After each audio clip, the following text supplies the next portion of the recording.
வணக்கம் நண்பர்களே. 60 வயதுக்கு பிறகு பலருக்கும் ஒரு பொதுவான பிரச்சனை என்ன தெரியுமா? சிறிது தூரம் நடந்தாலே கால் வலி, மாடிப்படி ஏறினால் மூச்சு வாங்குறது, கை கால் நடுக்கம், பொருட்களை தூக்க முடியாத ஒரு நிலை, காலையில எந்திரிச்ச உடனே எந்திரிக்க முடியாத ஒரு நிலை, சோர்வு, அடிக்கடி கீழே விழுகக்கூடிய அபாயம். இது எல்லாமே வயது காரணமாக வரக்கூடியது கிடையாதுங்க.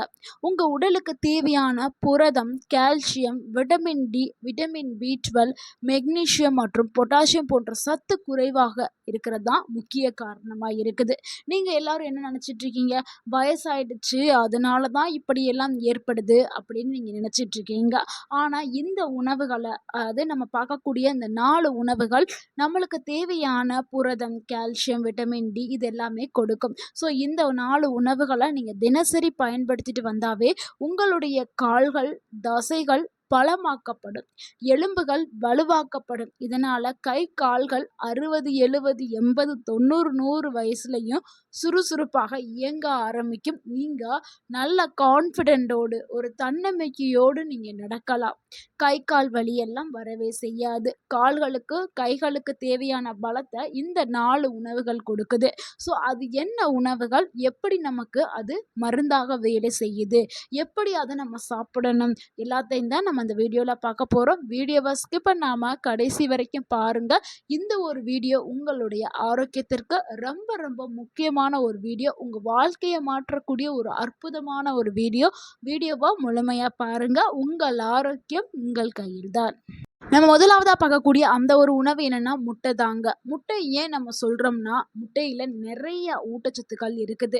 அது விளைவும் கம்மி, ஆனால் அதிக அளவில் புரோட்டீன்ஸ் வந்து இருக்குது. சுமார் 6லேருந்து 7 கிராம் புரதம் வந்து முட்டையில் இருக்குதுங்க. அதனால தான் முட்டை ஒரு சூப்பரான ஃபுட் அப்படின்னு நம்ம சொல்கிறோம். முக்கியமாக வயதானவர்களுக்கு ஏன் இந்த முட்டை வந்து ஒரு சிறப்பான உணவாக சொல்லப்படுதுன்னா, 60 வயதுக்கு பிறகு தசைகள் மெதுவாக குறைய தொடங்கும். இதைத்தான் வந்து மருத்துவ ரீதியாக என்ன சொல்லுவாங்க, சார்கோபோனியா அப்படின்னு சொல்லுவாங்க. ஏன்னா இந்த உங்களுக்கு மசில்ஸ் எல்லாமே லூஸ் ஆக ஆரம்பிக்கும். நல்லா உங்களுக்கு டைட்டாக இருக்கக்கூடிய மசில்ஸ் எல்லாமே லூஸ் ஆக ஆரம்பிக்கும் வயது அதிகரிக்க அதிகரிக்க. அந்த டைமில் நீங்கள் முட்டையை எடுத்துக்கிறணும். அப்போ தான் உங்களுடைய தசைகள் வலுவாக்கப்படும். ஏன்னா இதில் புரதம், லூசின் அமினோ அமிலம், vitamin D, vitamin B12, selenium இது எல்லாமே முட்டையில் இருக்குது. இது தசை வளர்ச்சிக்கும் நரம்புகளுடைய செயல்பாட்டிற்கும் இது உதவியாக இருக்குது. ஸோ உங்களுக்கு வயதாகும் போது நரம்பு சார்ந்த பிரச்சனைகளும் வர செய்யும். ஸோ அதை தடுக்கிறதுக்கும் முட்டை வந்து சிறந்த உணவாக இருக்குது. நரம்புகள், தசைகள், எலும்புகள் எல்லாத்தையும் வலுவாக்குறதுக்கு முட்டை ஒரு சிறந்த உணவாக இருக்குது. அதனால தான் முட்டையை ஜிம்மில் ஒர்க் அவுட் பண்ணவங்க, உடற்பயிற்சி செய்யக்கூடிய நபர்கள், விளையாட்டு வீரர்கள் இவங்க எல்லாருமே முட்டையை தினமும் காலையில் 2லேருந்து 4 முட்டை வரைக்கும் அவங்க எடுத்துக்குவாங்க. ஏன்னா அவங்களுடைய தசை வளர்ச்சிக்காகவும் அவங்களுக்கு புரோட்டீனை பூர்த்தி செய்கிறதுக்காகவும் முட்டையை வந்து எடுத்துக்கிறாங்க. ஸோ இந்த முட்டையை எப்படி சரியான முறையில் சாப்பிடணும்? நம்ம காலையில் பெரியவர்கள் வந்து 1 இல்லைனா 2 முட்டை தாராளமாக தினமும் எடுத்துக்கலாம். ஆனால் ஃபுல்லாக வேக வைக்கணும். ஹாஃப் பாயில் சாப்பிட்றேன் அதான் ஆரோக்கியம் அப்போல்லாம் நினைக்காதீங்க. நல்லா ஃபுல்லாக வேக வச்சு முழுமையாக வேக வைத்த முட்டையை சாப்பிட்றது தான் ரொம்ப ரொம்ப ஆரோக்கியம்.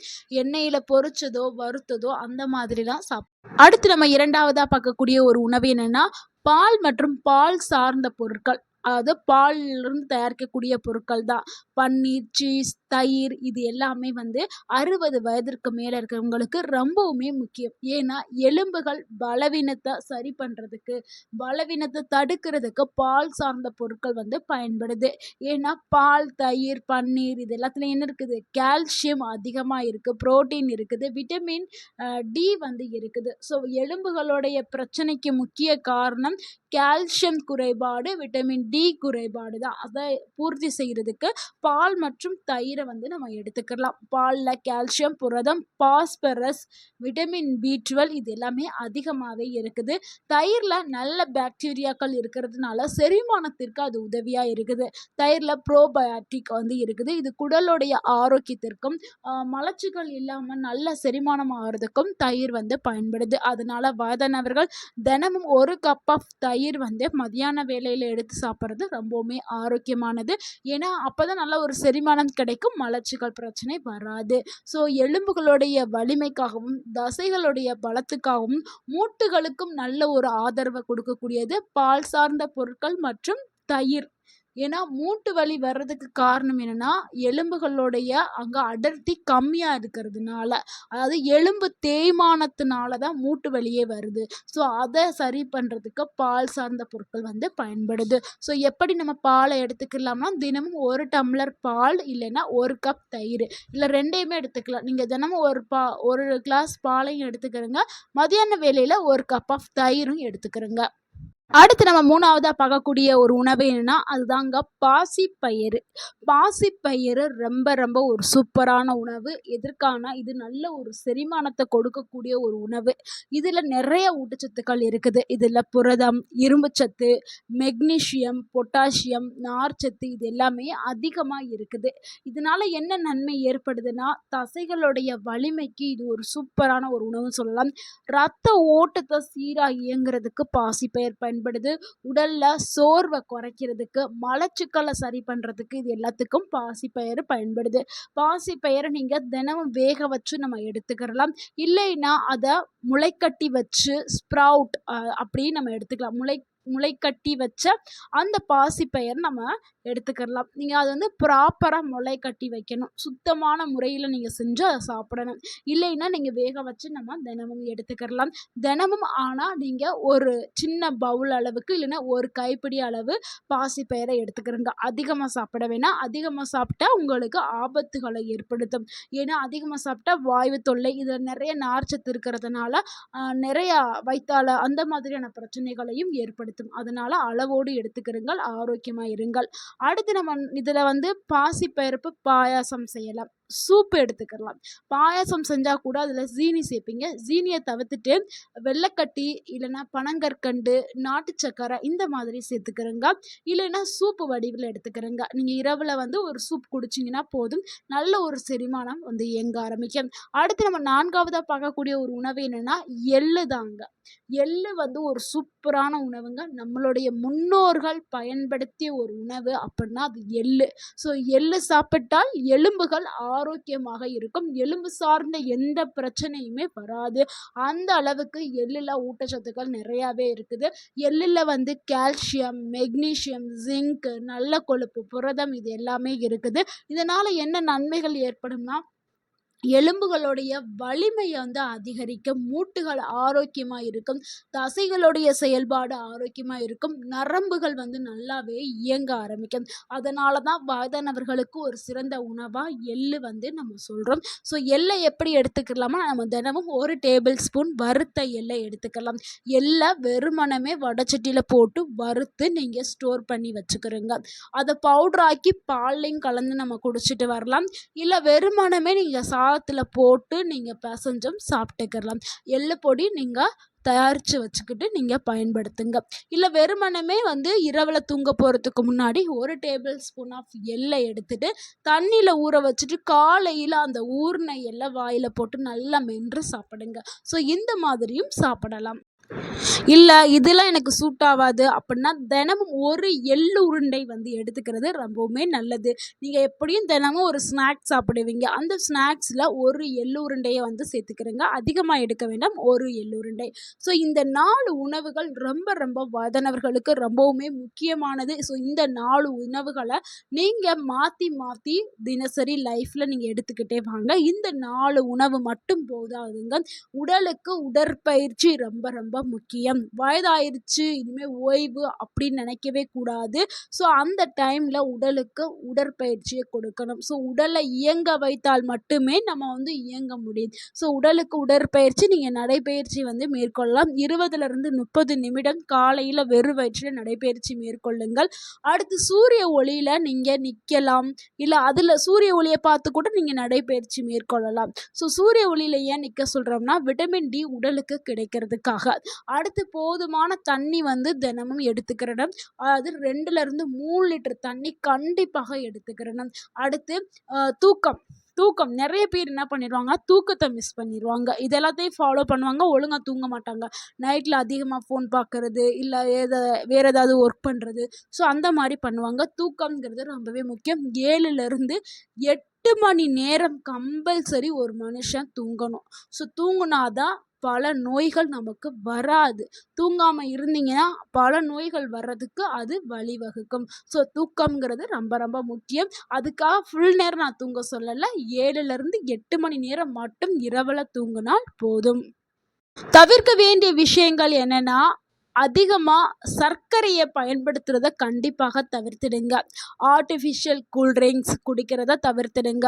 7up, கொக்கோ கோலா இந்த மாதிரியான கூல்ட்ரிங்க்ஸ். அடுத்து பேக்கெட்டில் அடைக்கப்பட்ட ஸ்நாக்ஸு, அதில் வந்து அதிக அளவில் உப்பு, சோடியம் இருக்கும். ஸோ அது ஸ்நாக்ஸ் மட்டும் இல்லைங்க, ஊறுகாய், ஓகேங்களா? இது எல்லாத்தையுமே கண்டிப்பாக நீங்கள் தவிர்க்கணும். அடுத்து வந்து பேக்கரி ஐட்டம்ஸ், கேக்கு இந்த மாதிரியான ஐட்டம்ஸுமே தவிர்க்கிறது ரொம்பவே நல்லது. அதிக உப்பு உணவில் சேர்த்துக்கிறதையும் தவிர்க்கிறது நல்லது. ஏன்னா இது எல்லாமே என்ன பண்ணும்னா, தசை மற்றும் எலும்புகளுடைய ஆரோக்கியத்தை பாதிக்கும். அதனால் இதை தவிர்க்கிறது ரொம்ப ரொம்ப நல்லது. நண்பர்களே, ஒரு நாளைக்கான உணவு திட்டத்தை நான் கொடுக்குறேன். இந்த டிப்ஸ் உங்களுக்கு ரொம்பவுமே யூஸ்ஃபுல்லாக இருக்கும். இதையும் நீங்கள் நோட் பண்ணிக்கிறீங்க. காலையில் எந்திரிச்ச உடனே ஒரு கிளாஸ் வெது வெதுப்பான சுடு தண்ணி இல்லைன்னா பச்சை தண்ணி, உங்களுக்கு எந்த தண்ணி சூட் ஆகுதோ அந்த தண்ணியை குடிச்சிருங்க. அடுத்து நடைப்பயிற்சி, 20லேருந்து 30 நிமிடம் நடைப்பயிற்சி மேற்கொள்ளுங்கள் சூரிய ஒளியை பார்த்து. அதுக்கப்புறம் காலை உணவாக 2 முட்டையை எடுத்துக்கிறேங்க. 2 முட்டை எடுத்துட்டு ஒரு மணி நேரம் இல்லைன்னா ஒரு அரை மணி நேரம் இடைவெளி விட்டுட்டு 1 கப் ஆஃப் பால் வந்து எடுத்துக்கிறேங்க. பாலில் சிறிதளவு மஞ்சள், பாதாம், முந்திரி இந்த மாதிரி உணவுகள் போட்டு நீங்கள் குடிக்கிறதா குடிச்சிக்கலாம். இல்லை வெறுமனவே பால் மட்டும் எடுத்துக்கிறா இருந்தாலும் எடுத்துக்கிறலாம். அதுக்கப்புறம் ஒரு 11 போல் ஒரு வாழைப்பழம் சாப்பிடுங்க.